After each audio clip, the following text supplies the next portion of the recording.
আর কত বড় রহমান। এই বাবা, তোমার কপাল এমন ভালো যে তুমি আখিরি নবীর উম্মত, তুমি গুনাহ করতেছো কিন্তু আল্লাহ তোমার দিকে তাকায় থাকে। গুনাহগার গুনাহগার। আল্লাহ পাক বলেন যে একটা কাফেরের জন্য আমি একটা করে জান্নাত বানায় রাখছি, কারণ যদি 70 বছর মূর্তি পূজা কইরাও যদি আমি আল্লাহকে একবার ডাক দেয়, আমি বলবো বান্দা লাব্বাইক। যেমন দেখেন, আমরা যেমন আমাদের রবের জিকির করি না, আমরা আল্লাহ আল্লাহ জিকির করি না, তসবিহ লইয়া। দেখবেন তো কিছু খ্রিস্টান অথবা হিন্দু তারা এখন পুটলা বানায়া হাতে আর কি কি জানে পড়ে। এটাকে আপনার নজরে পড়ছে? কথা কয় না। আচ্ছা, আপনাকে আমার কথা বুঝতেছেন? কষ্ট হইতেছে? শেষ করে দিই, শেষ করে দিই। আচ্ছা, আপনারা তো বাড়িতে আশপাশে, আমি তো আসছি দূর থেকে, তাইলে ক্লান্তিটা আপনাদের চেয়ে আমার একটু, তারপরে আপনাদের এই উপস্থিতি, আপনাদের ভালোবাসা, আলহামদুলিল্লাহ ক্লান্তি সব শেষ। আল্লাহ আলহামদুলিল্লাহ কথা বলাই দিয়েছে, বলতেছি। কষ্ট হয়েছে না তো কারণ? আচ্ছা দেখেন, হযরত মূসা আলাইহিস সালামের জমানায় একজন ইহুদি তার মূর্তিকে ডাকে ইয়া সনাম, ইয়া সনাম। বুখারীর ঘটনা ইয়া সনাম, ইয়া সনাম। কাকে ডাকে? মূর্তিকে ডাকে। সনাম শব্দ অর্থ কি? মূর্তি। হে মূর্তি, হে মূর্তি। আরেকটা কথা বুঝেন, মানুষ যখন বারবারই একই নাম লয় অনেক সময় পেস লাগে। কি লাগে? পেস লাগে না? যেমন আমরা ছোট সময় আমাদের বড় ভাইয়েরা আমাদেরকে ডাইকে খাড়া করে মানে অনেক সময় দুষ্টামি করতো, এই তুমি বলো তো কাঁচা গাব না ফান্না গাব।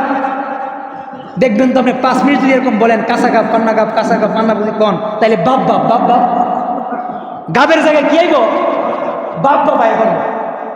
তো এক কথা বারবার বলতে গেলে পেস লাগতেই পারে, লাগাই স্বাভাবিক। ওই হযরত মূসা আলাইহিস সালামের জমানায় এক ইহুদি পাদ্রী তার মূর্তিকে ডাকতেছে 70 বছর। কত বছর? ইয়া সনাম, ইয়া সনাম, ইয়া সনাম। সনাম কার নাম? মূর্তির নাম। সনাম মূর্তির নাম। ওই ব্যক্তি তার সনামকে ডাকতেছে ইয়া সনাম, ইয়া সনাম, ইয়া সনাম। এই বাবা, 70 বছরের ভিতরে হঠাৎ করে তার জবান দিয়ে চলে আসছে ইয়া সমাদ। আল্লাহু আকবার। আর জোরে কোন আল্লাহু আকবার। জোরে সুরে বলেন আল্লাহু আকবার। সমাদ কার নাম? কুল হুয়াল্লাহু। সবাই পড়েন কুল হুয়াল্লাহু আল্লাহু। আর জোরে বলেন আল্লাহু।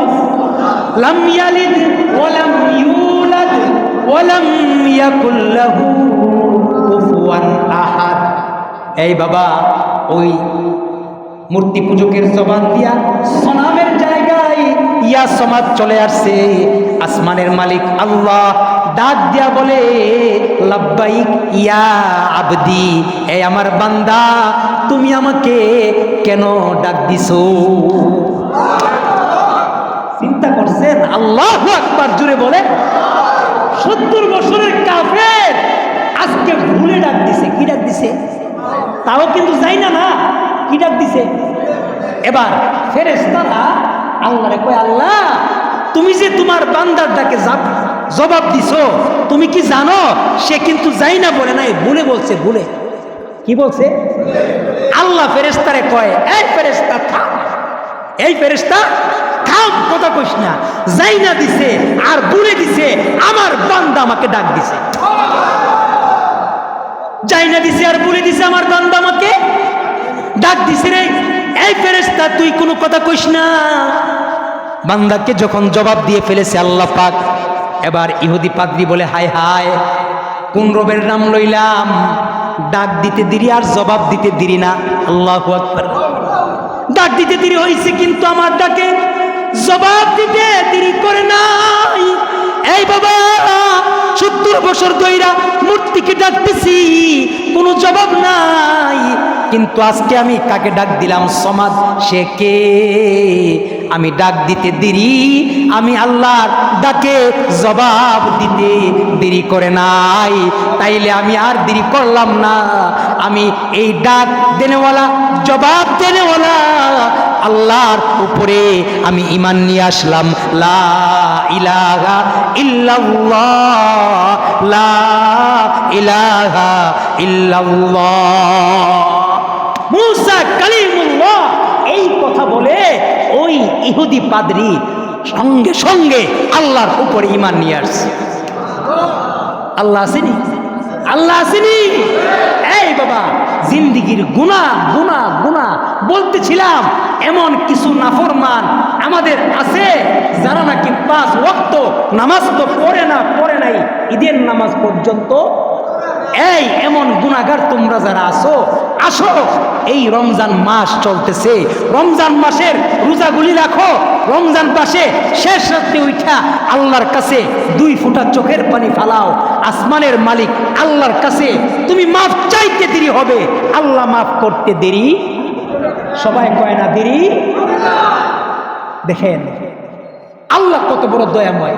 হযরত মূসা আলাইহিস সালাম ইস্তেসকার নামাজ আদায় করতেছে। কিসের নামাজ? ইস্তেসকার নামাজ বলা হয় বৃষ্টির নামাজ। কিসের নামাজ? এখন তো আর আমাদেরকে বৃষ্টির নামাজ পড়তে হয় না, কারণ গ্রামে গ্রামে এখন ওই যে কি বলে, হ্যাঁ মানে ক্ষেত করার জন্য যে মেশিন, পানির মেশিন, হ্যাঁ মোটর, এখন মোটর সিস্টেম হয়ে গেছে। মোটামুটি ওই মানে বড় মেশিন দিয়ে কি করে এখন পানি দেয়। আগে একটা সময় ছিল মানুষে বৃষ্টির পানির দ্বারা কি করতো? হ্যাঁ ফসল করতো। যারা মুরব্বী বাবারা আছে এরা বুঝবেন। বুম, আমরা বুঝতাম না, বর্তমান যারা আছি আমরা যুবক ফুলামান আমরা বুঝতাম না, কিন্তু মুরব্বীরা হয়তো এমনও আছে এখানে যারা বৃষ্টির নামাজ পড়ছেন। আছেন না? আছেন অনেকে? হ্যাঁ হ্যাঁ, ওই যে উল্টা হাতে কি করতে হয়? দোয়া করতে হয়। গরু ছাগল মহিষ সাথে সাথে লইয়া কি করতে হয়? যাইতে হয়, দোয়া করতে হয়। আচ্ছা, তাইলে মূসা আলাইহিস সালাম বৃষ্টির নামাজ পড়তেছে কয়দিন? 3 দিন। কয়দিন? মূসা নবীর একটা মুজেজা ছিল যে মূসা নবী কার সাথে কথা কয়? সবাই বলেন কার সাথে? আল্লাহর সাথে কথা কয়। এখন 1 দিন 2 দিন 3 দিন যখন বৃষ্টি হয় না, হযরত মূসা আলাইহিস সালামকে ওই তুর পর্বতে গেছে। কোথায় গেছে? তুর পর্বতে গিয়া মূসা নবীকে ডাক দিয়া, আল্লাহ পাককে ডাক দিয়া কয়, আল্লাহ আমি তোমার পয়গম্বর মূসা 3 দিন ধরে নামাজ পড়তেছি, তুমি বৃষ্টি দাও না, কারণটা কি?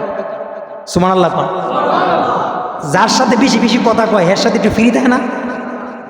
বন্ধুর সাথে বন্ধু এক কথার জায়গায় আরেক কথা কয় না, একটু অনেক সময় রাগও দেখায়, রাগ দেখায় না, কথা কয় না। যার সাথে বেশি বেশি কথা হয়, মোবাইলে হোক আর যেভাবেই হোক, অথবা স্বামী আর স্ত্রী, অনেক সময় বউ স্বামীরে গরম দিয়ে কথা কয়, আবার স্বামী বউরে,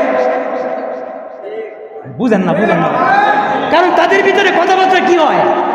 বেশি হয়, হইতে গিয়া একটু গরম একটু নরম হইতেই পারে। যেমন আল্লাহ পাক মূসা নবীকে জিজ্ঞাসিল, এই মূসা তোমার ডান হাতে কি? ওমা তিলকাবি ইয়ামিনিকা ইয়া মূসা, হে মূসা তোমার ডান হাতে কি? মূসা নবী বললেই পারতেন ক্বালা হিয়া আসায়া, এটা আমার লাঠি। কিন্তু মূসা নবী কি কয় জানেন? ক্বালা হিয়া আসায়া আতাওয়াক্কাউ আলাইহা ওয়া আহুশু বিহা আলা গনামি ওয়ালিয়া ফিহা মাআরিবু উখরা। মূসা নবী কয় এটা আমার হাতের লাঠি, এটা দিয়ে আমি ওই শুআয়ব আলাইহিস সালামের বকরিগুলিকে ফাতা ফাইরে ফাইরে খাওয়াই, এটা দিয়ে আমি আরো ইত্যাদি ইত্যাদি বিভিন্ন কাজ করি। আল্লাহ জিগা একটা কোয়ারো ভাষা, অর্থাৎ মোহাব্বত বেশি। এবার আল্লাহ পাককে গিয়া কয়, মূসা নবী কয়, আল্লাহ কি হইছে? বৃষ্টি দাও না কেন? আমি তোমার পয়গম্বর মূসা নামাজ পড়তেছি, তুমি কি আমাকে দেখো না? কয় মূসা দেখতাছি বুঝতাছি সব ঠিক আছে, কিন্তু তুমি যে একটা জামাত নিয়া নামাজ পড়তেছো, তুমি যে একটা জামাত নিয়ে নামাজ পড়তেছো, এই জামাতের ভিতরে আমার একটা নাফরমান বান্দা আছে, যেই নাফরমান বান্দার জন্য আমি বৃষ্টি দিতেছি না। তোমাকে এক কাজ করো, ওই নাফরমান বান্দাকে তুমি বাহির করে দাও, তোমার দোয়া কবুল হবে, আসমান থেকে কি পড়বে? এই কথা শুই না হযরত মূসা আলাইহিস সালাম আইসা এলান করছে, এই কেমন আছো? এই মজলিসের ভিতরে আল্লাহর হুকুম মানো না, আল্লাহর সাথে তুমি নাফরমানি করো, তুমি তাড়াতাড়ি বাহির হয়ে যাও, তোমার কারণে কি হয় না, কথা কয় না, বৃষ্টি হয় না। এই এলান করছে পরে এখন তো গুনাহগারের পায়জামা গরম হইছে। গুনাহগারের কি হইছে? পায়জামা গরম। হাই হাই রে, ও হ্যাঁ, এখন যদি আমি বাহির হয়ে যাই তাহলে সবাই আমাকে দেখবে, সবাই আমাকে কি করবে, আমাকে চিনবে, আমাকে হ্যাঁ এমনভাবে লজ্জা দিবে। আমি এখন কেমনে বাহির হই? এখন এই গুনাহগার সমবেত মানুষকে লজ্জা পাইতেছে। কি পাইতেছে? কথা কন। লজ্জা পায়া গুনাহগার চিন্তা করলো, এই মানুষকে লজ্জা পায়া লাভ নাই, আল্লাহর কাছে আমি সিলিন্ডার করে লাই। কি আল্লাহর কাছে কি করে লাই? সিলিন্ডার হয়ে যায়, তাইলে আল্লাহ আমারে কি করব? মাফ করে দিব। এই কথা বইলা গোপনে গোপনে পিছনে বৈশা বৈশা এখন চোখের পানি ফালায় আর আল্লাহকে কাঁদতেছে, আল্লাহর কাছে বলতেছে, আল্লাহ, ও আল্লাহ, আমি গুনাহগার। আয় আল্লাহ, মুসা নবীও জানে না, এই সমবেত মুসল্লিরাও জানে না। আল্লাহ তুমি জানো আমি গুনাহগার। আল্লাহ আমি নাফরমানি করছি, তোমার নাফরমানি। আল্লাহ আমি গুনাহগার, কিন্তু তোমার কাছে আমার দাবি, আল্লাহ তুমি তো রহমান, তুমি রহিম, তুমি গফফার, তুমি সত্তার। আয় আল্লাহ তুমি তো রহমান, ও আল্লাহ তুমি গফফার। আয় আল্লাহ আমি গুনাহগার, তোমার কাছে মাফ চাইতেছি। আল্লাহ তুমি আমার জিন্দেগির গুনাহগুলি মাফ করিয়া দাও। আল্লাহ সমবেত মুসল্লিদের সামনে তুমি আমাকে বেইজ্জতি কইরো না। আল্লাহ আমি তোমার কাছে মাফ চাইতেছি, আমি ইস্তেগফার করতেছি। আল্লাহ আস্তাগফিরুল্লাহ আস্তাগফিরুল্লাহ আস্তাগফিরুল্লাহ রাব্বি মিন কুল্লি যামবি ওয়া আতুবু ইলাইহি লা হাওলা ওয়ালা কুওয়াতা ইল্লা বিল্লাহিল আলিয়্যিল আযীম। আল্লাহর কাছে এখন পেছনে বৈশা বৈশা মাফ চাইতেছে আর গুনগুন কইরা কাঁদতেছে আর চোখ দিয়া পানি ফেলাইতেছে। আল্লাহ পাকের কাছে পানি ফেলাইতে দেরি হইছে। এই বাবা, দিলের কান দিয়ে শুনবেন, ওই গুনাহগার আল্লাহর কাছে তওবা করেছে, আল্লাহর কাছে মাফ চাইতে দেরি হইছে। আসমান থেকে ঝরঝর করে বৃষ্টি পড়তে দেরি হয় নাই। ফাকুলতু ইস্তাগফিরু রাব্বাকুম ইন্নাহু কানা গফফারা ইউরসিলিস সামাআ আলাইকুম মিদরারা ওয়া ইউমদিদকুম বিআমওয়ালি ওয়া বানিনা ওয়া ইয়াজআল লাকুম জান্নাতিন ওয়া ইয়াজআল লাকুম আনহারা। এই বাবা, আল্লাহর কাছে যখন গুনাহগার আল্লাহর কাছে যখন তওবা করে, আসমানের মালিক আল্লাহ তার জিন্দেগির গুনাহগুলি মাফ করে দেয়। ওই বান্দাটা তওবা করতে দেরি হইছে, আল্লাহ পাক রহমতের বৃষ্টি দিতে দেরি করে নাই। এবার মূসা আলাইহিস সালাম আল্লাহকে ডাক দিয়া বলে, আল্লাহ তুমি বলছো একটা, করছো তুমি আরেকটা।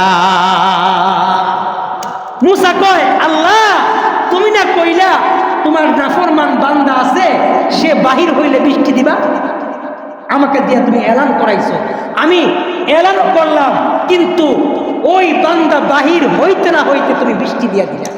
সুবহানাল্লাহ বলে। আল্লাহ পাক বলে, মূসা রে থাম থাম, জালাল। এই বাবা, মূসা আলাইহিস সালাম কিন্তু জালালি তবিয়তের ছিল। কি ছিল? গরম গরম নবী। হযরত মূসা আলাইহিস সালাম কেমন নবী ছিল, যে নাকি আজরাইলকে থাপ্পড় দিছে। কি দিছে? আজরাইলকে থাপ্পড় দিছে। আজরাইল আইছে হযরত মূসাকে জান কবজ করার জন্য। এবার মূসা নবী আজরাইলকে ধরে মারছে, চোখ কইরা কইরা গেছে। আজরাইল ওই আল্লাহর কাছে গিয়া কয়, আল্লাহ কার জান কবজ করার লাগা পাঠাইলা? যার কাছে গেছি সে আমাকে থাপ্পড় দিয়া আমার বাম চোখ ফালাইয়া দিছে, আল্লাহ চোখ লাগাইয়া দাও। মূসা নবী ছিল জামাল, জালাল, জালাল, গরমি। এবার মূসা কয়, আল্লাহ তুমি আমাকে কইলা নাফরমান আছে, বাহির হইলে বৃষ্টি দিবা। এখন কই, কেউ তো বাহির হইল না, কিন্তু বৃষ্টি তো তুমি কি করলা? বৃষ্টি তো তুমি দিয়া দিলা, তাইলে তুমি আমার সাথে কইলা কি আর তুমি করলা কি? আল্লাহ কয়, মূসা রে থাম, আমি যখন তোমাকে বলছি আর তুমি যখন এলান করেছো কেমন নাফরমান, এই মূসা, তোমার এলানের পরে আমার গুনাহগার বান্দাটা আমাকে ডাক দিয়া ফেলছে। আল্লাহু আকবার বলো, আর জোরে করবে আল্লাহু আকবার। এই মূসা, আমার নাফরমান বান্দাটা আমার কাছে তওবা করেছে, আমাকে ডাক দিয়া ফেলেছে, রে মূসা, এই মূসা, আজকের বৃষ্টিটা তোমাদের ইস্তেসকার নামাজের জন্য দেই নাই, আমি আল্লাহ আজকের রহমতের বৃষ্টি আমার গুনাহগার বান্দার তওবার বরকতে আমি দিয়া দিলাম। এই বাবা, আল্লাহ পাক মাফ করনে ওয়ালা, এ কারণে নিরাশ হতে নাই। লা তাকনাতু মির রাহমাতিল্লাহ। এই রমজান মাস আল্লাহর নবী বলেন, মান সামা ঈমানাও ওয়া ইহতিসাবান গুফিরা লাহু মা তাকদ্দামা মিন যামবি। যেই বান্দাটা এই বাবা রোজা রাখবে, ঈমানের সাথে রোজা রাখবে সওয়াবের আশায়, আল্লাহ পাক বলেন ওই বান্দার জিন্দেগীর গুনাহ আমি আল্লাহ মাফ করি।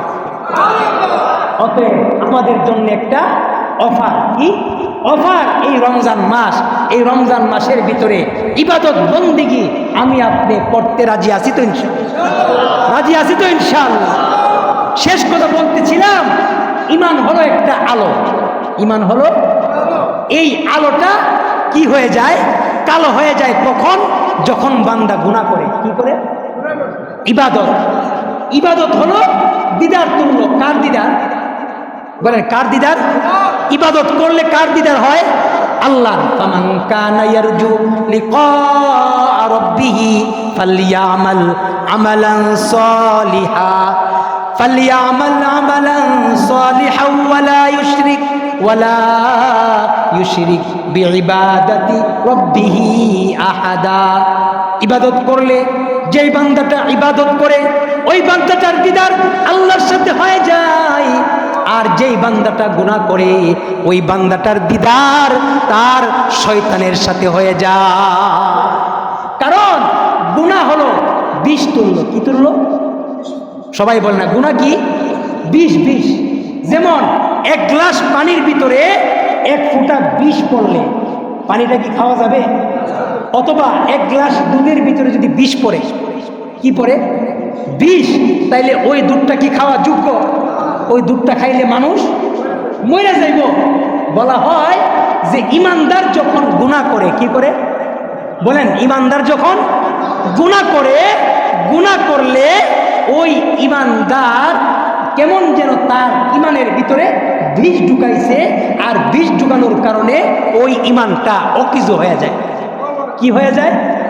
অকিজু হয়ে যায়, দুর্বল হয়ে যায়। এ কারণে ইমানদার গুনাহ করতে পারে না। কারণ ইমানদারের তো ধান্দা হলো আল্লাহর সাথে দিদার করা। কার সাথে দিদার? আল্লাহর সাথে কি করা? দিদার করা। আল্লাহর সাথে যদি দিদার করতে হয়, অবশ্যই আমাকে আপনাকে ইবাদতের জিন্দেগি বসর করতে হবে। কিসের জিন্দেগি? কথা কয় না। কিসের জিন্দেগি? ইবাদতের জিন্দেগি। আর ইবাদতের জিন্দেগি যদি গঠন করতে হয়, তাহলে সবচাইতে বড় ভয় লাগবে ওই ভয় যেদিন আল্লাহ পাক আমাকে আপনাকে বিচার করবে, অর্থাৎ ইয়াউমুল আখিরাত। কি? আখিরাতের ভয়। কিসের ভয়?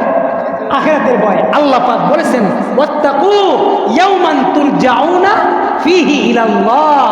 আল্লাহ পাক বলেন, এই ঈমানওয়ালারা, এই ঈমানদার বান্দা বান্দিরা, ওই দিনকে ভয় করো যেই দিন আমি আল্লাহ তোমাদেরকে কি করব? বিচার করব। বিচার করবেনি? কথা কয় না। বিচার করবো নি? কে করবে? কে করবে? আল্লাহ আমাদেরকে বিচার করবেন। এই বাবা, অতএব আমাদের হায়াত, হযরত থানবী বলেন, এই আমার আপনার হায়াত হলো বরফের মতো। বরফ চিনেননি? বরফ, মুরব্বীরা বরফ চিনেন না? বরফ, বরফ দেখবেন মাছ যদি বরফ ভাঙ্গা গুঁড়া করে যদি মাছের পেটিতে দেয়, বরফ শেষ হয়ে যায়। শেষ হয় না? আবার যদি এই বরফটা যদি আস্তাত হয়ে দেয়, কথা কয় না, শেষ হয় না? হযরত থানবী বলেন, ইমানদারের হায়াত হলো বরফের মতো। কিসের মতো? সবাই কয় না। কিসের মতো? বরফের মতো হায়াত। যদি আপনি আপনার হায়াতে ইবাদত বন্দেগী করেন তাও শেষ হবে, যদি আপনি ইবাদত বন্দেগী না করেন কথা ঠিক না বেঠিক? কথা বুঝছেন? অতএব হায়াত যেহেতু শেষ হবেই, তাইলে আমার ইবাদত দ্বারাই শেষ হবে। কারণ ইবাদত করলে আমার চিরস্থায়ী হায়াত শান্তিময় হবে।